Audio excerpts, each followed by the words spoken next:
Hello there again, YouTube. It is once again I, your gothic host with the most, Knox Burzum, back to bringing more blasphemous banter. This is the final movie for our Lovecraftian chapter of 40 Days of Night, The Void. So, let's get this show's namesake on the way, shall we? The Void is a 2016 Lovecraftian cosmic horror film. It's officially not rated, but if it had a rating, it would be rated R. It's an hour and a half long, doesn't really feel like it, and it's quickly paced. You'll get through it just fine. Let's see here. Directed by Jeremy Gillespie and Stephen Kostansky. Written by Jeremy Gillespie and Stephen Kostansky. And yes, this is a passion project. This was a crowdfunded effort that took something like, I think it was 10 different production houses to create. So, like, everything was micro budget that just kind of came together for this. Top bill cast would be Aaron Poole as Daniel Carter, Kenneth Welsh as Dr. Richard Powell, Ellen Wong as Kim, Kathleen Monroe as Allison Frazier, Daniel Fathers as literally the father, Mick Biskov as literally the son, Art Hindle as Mitchell, Stephanie Belding as Beverly. We've got James Millington as Ben and Evan Stern as James. And for those of you who watch Hulu at all, or who have Hulu rather, and watch Letterkenny, you'll recognize Evan Stern as one of the tweakers from Stewart's club, essentially, of meth heads. All right, so before we go any farther, parental guide warnings: sex, nudity, mild, amazingly. Violence and gore, super fucking severe for this movie. Profanity, severe for this film. Alcohol, drugs, and smoking, mild, almost non-existent, frankly. Frightening and intense scenes, as severe as you get. If you have ever seen the movie Baskin, this movie comes pretty darn even with Baskin for sheer violence level. Let's see here. The short version of the story. When Sheriff Deputy Carter, played by Aaron Poole, discovers a blood-soaked man limping down a deserted road, he rushes him to a local hospital with a bare-bones night shift staff. As cloaked cult-like figures surround the building, the patients and staff inside start to turn ravenously insane. Trying to protect the survivors, Carter leads them into the depths of the hospital where they discover a gateway to immense evil. That is the short version. I'll go over a longer synopsis here in just a moment. Suffice to say, I give The Void genuinely, as far as Lovecraftian-inspired journey into hell movies go, because it's not really hell, it's an alternate dimension is what it is. Yeah, this movie is a straight 9.5. The only way they could get any better is if we got to know a little bit more about the cult, but that's not really what the movie is focused on. The movie is focused on Dr. Welsh and Daniel and the pregnant girl played by Kathleen Monroe. But it's extremely well paced, extremely well acted. I loved the practical effects, and the editing is absolutely superb. I'm going to be honest, the practical effects in this movie are stellar for how small the budget was. And you never feel like you're watching a crowdfunded movie ever. If you want the short and sweet version of it, there it is, 9.5. Rent it. Watch it. It's on Plex for free. See it this Halloween. Now, you have been warned. Let's have a little bit of fun and go over the synopsis, shall we?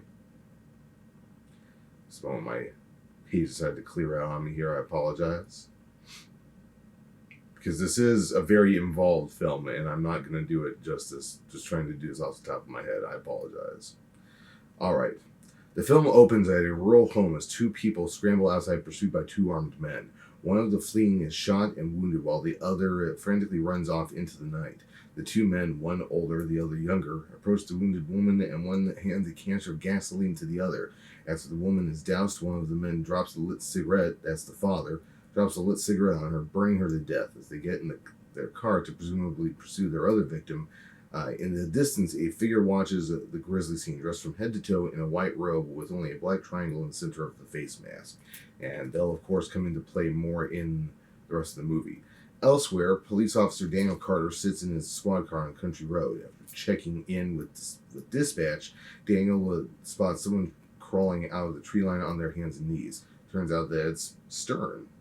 Daniel approaches thinking that it's an intoxicated teenager and whisks the person away in his backseat when he sees that the man is actually covered in blood.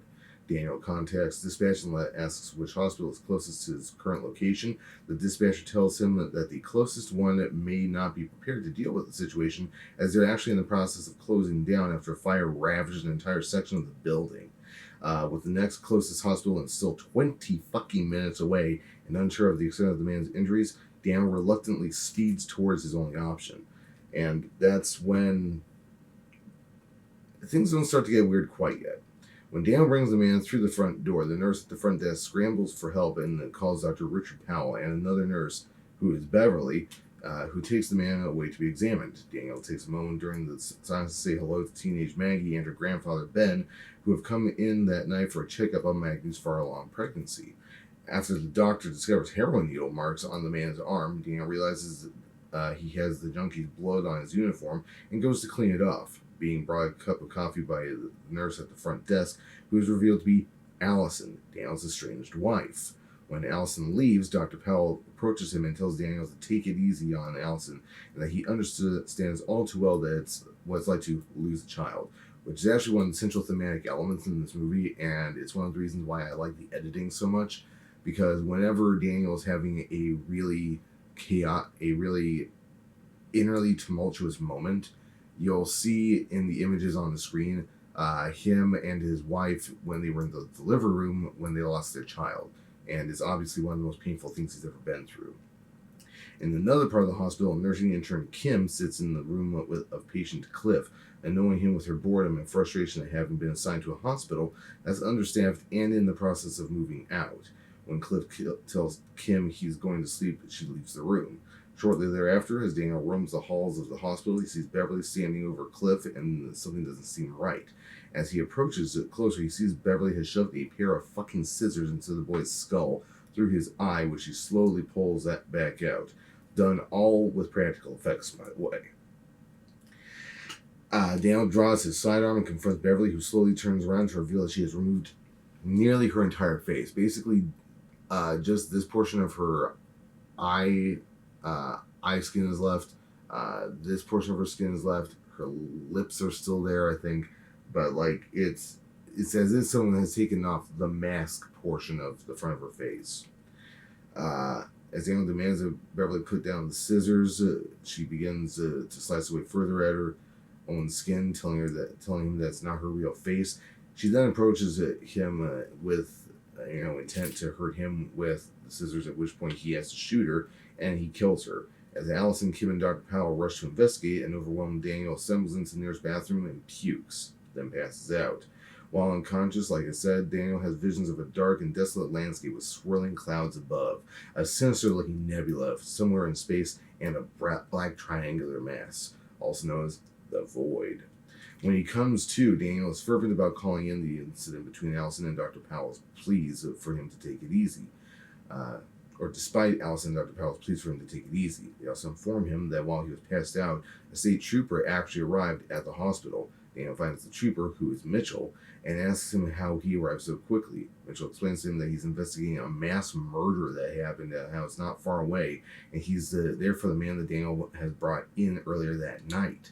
Aware of what happened with Beverly, Mitchell then berates Daniel for the situation he can't seem to get control of, and even insults Daniel by referencing how great of a police officer his father was, and suggests that he would have handled things better. Bad boy. Daniel still insists about calling in the incident with Beverly to dispatch leaving the hospital for his car parked just outside. He's unable to reach anyone, and he notices one of the cult members with the whole white garb on. When he tries to speak to the figure, who doesn't say anything back, a loud foghorn is heard in the distance, and the lights of the hospital flicker. The mysterious man attacks Daniel and manages to puncture his chest with a knife before being tossed off. Daniel flees back into the hospital, once again passes out, having similar visions as before, as Allison, Kim, and Dr. Powell see it to his bleeding wound. Shortly after, Daniel awakens to a scream being heard from the junkie's room, and Mitchell and Daniel go to investigate. Inside, a grotesque, twisted, and tentacled Beverly attempts to attack the junkie before the two police officers manage to rescue him and lock the creature inside. This is done with all practical effects once again, and it looks just incredible. I think that the tentacles are probably enhanced with CG, but you can't hardly tell, which is really pretty impressive. Frightened by the creature and seeing that the hospital has become surrounded by figures dressed like the one whom attacked himself, Daniel and the group panic.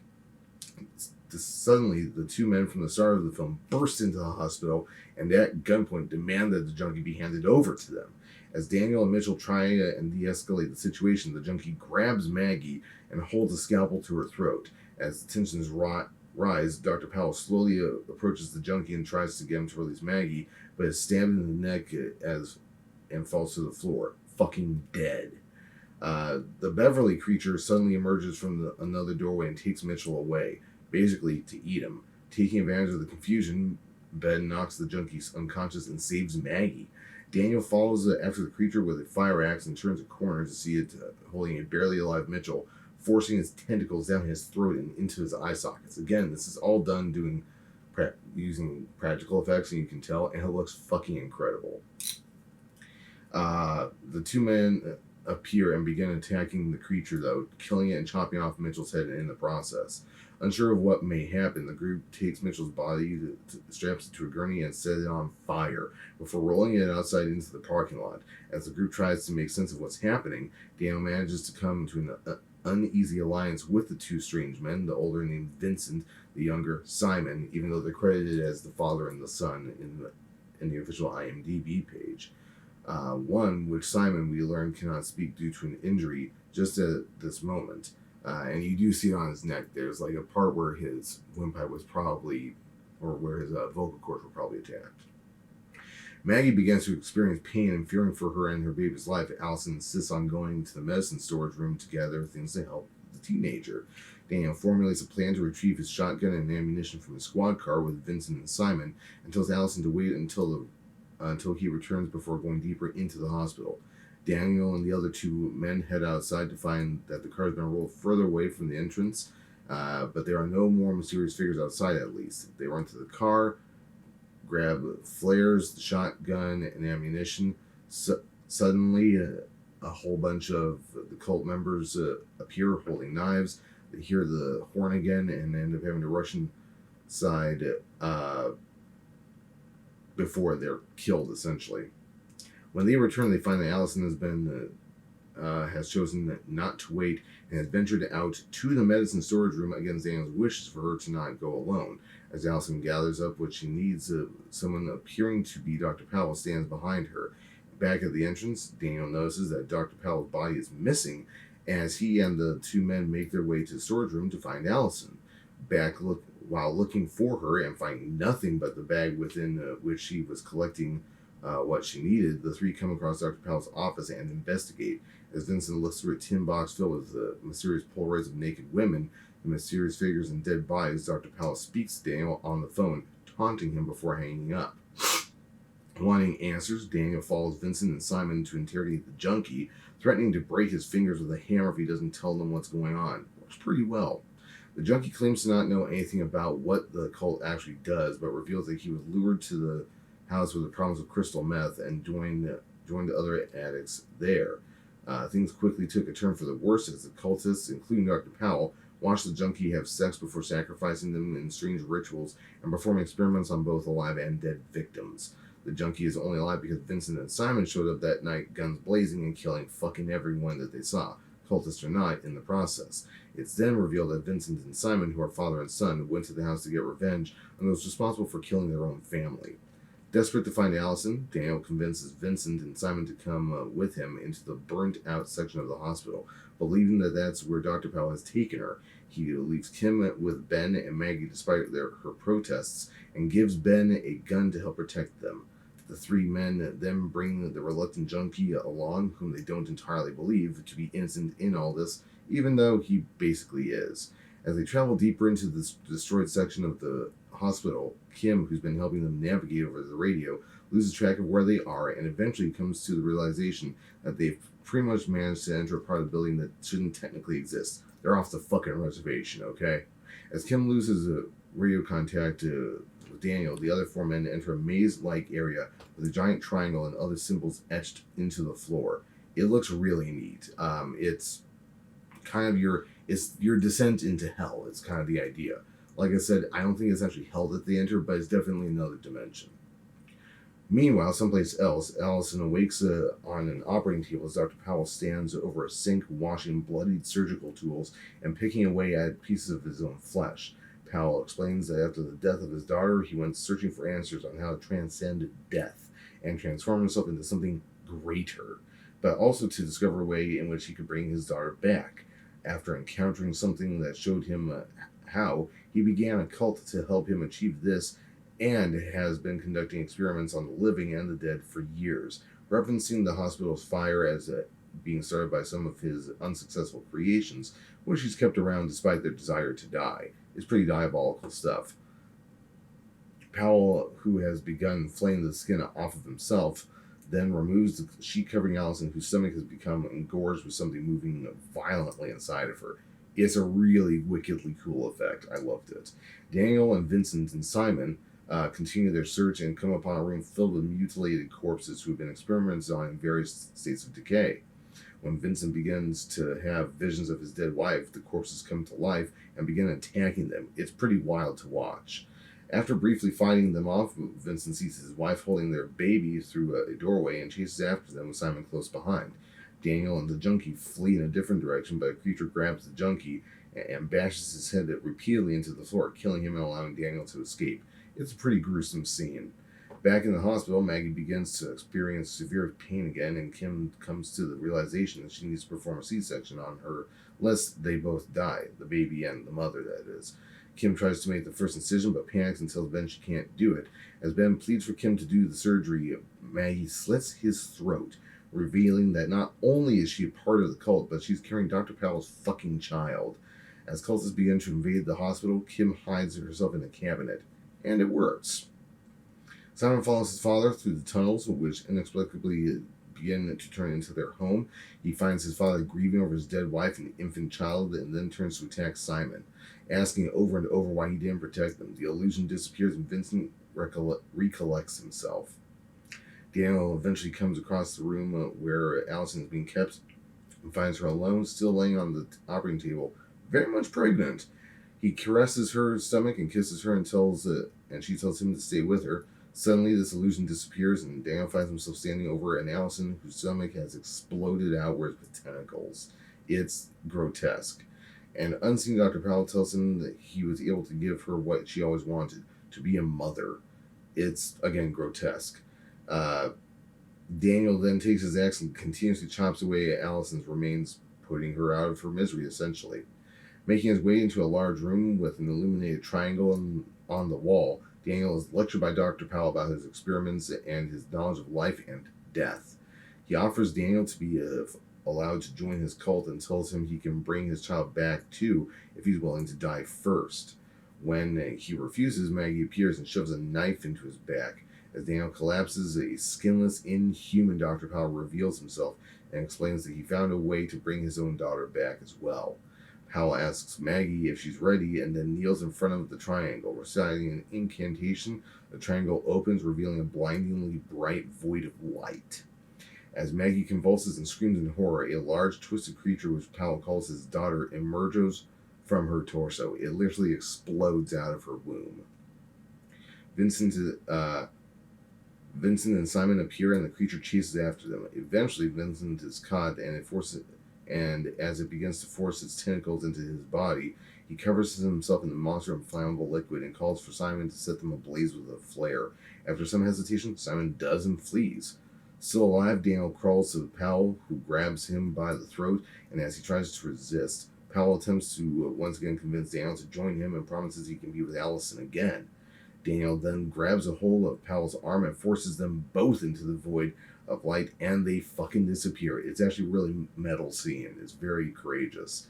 As the place begins to rumble and collapse, Simon continues to flee the now charred creature. As a hallway he's running through begins to close in around them, slowly cutting off his chance for escape. Simon barely escapes as the monster gets crushed, and he somehow finds himself back at the hospital's entrance, essentially having exited hell. Finding Kim still in the cabinet, the two exit the hospital as dawn begins.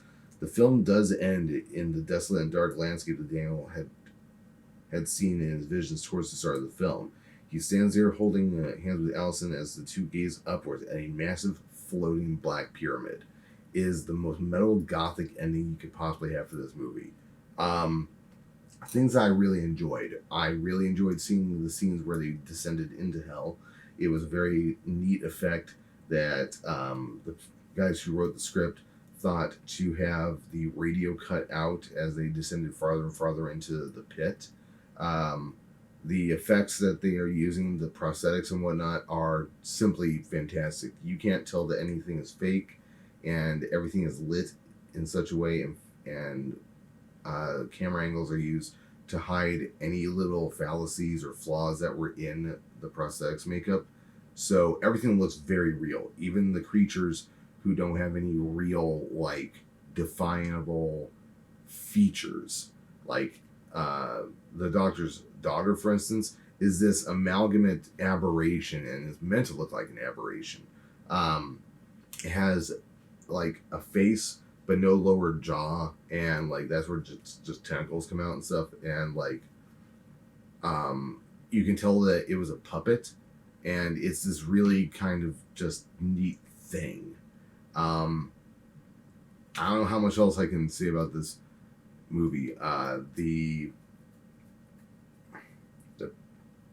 Everything about it is wonderful. I love it. I think you will too. I give it a 9.5. Peace, love, heavy fucking metal. Subscribe, comment. Thank you so much for entering the void. Next up is going to be Creature Feature Week. Bye!